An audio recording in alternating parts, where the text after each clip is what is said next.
Yeah, our first setup was a bit crazy. I mean, there are so many pieces, everything from signs to chairs to cables to lighting and all that needs to happen. That if you were to just look at it on paper, you would be so overwhelmed you wouldn't even want to get started. We've been on the journey about a year now, working and planning and praying and preparing and gathering together and meeting new people with anticipation of launching Living Life Church. And it's been fun already to see the way God is working through individuals, through the church as a whole, to see God's Spirit moving in the space and the place and all that's happening. I think my biggest concern as a pastor when it comes into being responsible for launching a new church is really not to get in the way. God does so many amazing and wonderful things that I don't want to get in the way of what God's doing. And the really cool thing is that God has been moving through people in unique ways that even if I do get in the way, God's grace is so big, and we've seen people's lives already change. There's so much that goes into it, and there are lots of people that make it happen. We have a fabulous launch team, wonderful leaders.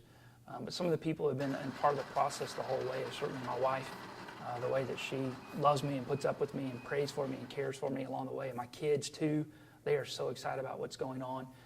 But from a more practical standpoint, Jacqueline Hogg, she has been working day and night to help do whatever she can in every way possible and ensuring that we have a successful launch and a viable church. The most exciting part of a new church is watching God at work through the people that have been involved, not only Abe and Amy, but also the launch team, the people who've jumped in and perhaps not even have known what they were getting into. And I can include myself with that when Abe asked me to be his admin. And I was like, okay, well, I'll give it some prayerful thought, and then realize that, yes, this is what I needed to be doing. And then to watch things grow and realize that it's all for God's glory.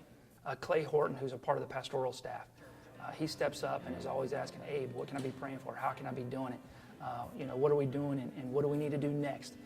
And to see the way that God is working through him, through Living Life Church, has been fabulous.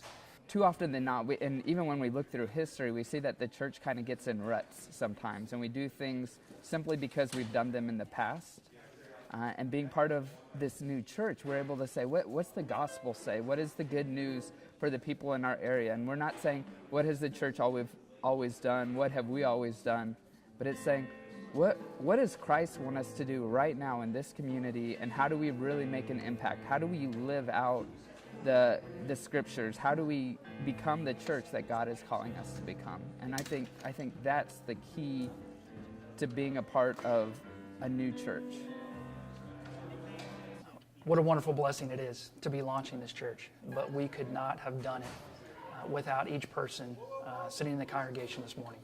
The way that First United Methodist Church has just stood behind the church, prayer, people, resources, it is just overwhelming to see God's grace in such a wonderful way. And so this is an exciting morning, not only for Living Life, but for the church as a whole. And everyone here is a part of that, because God's kingdom continues to grow beyond just the footprint of First United Methodist Church in Allen.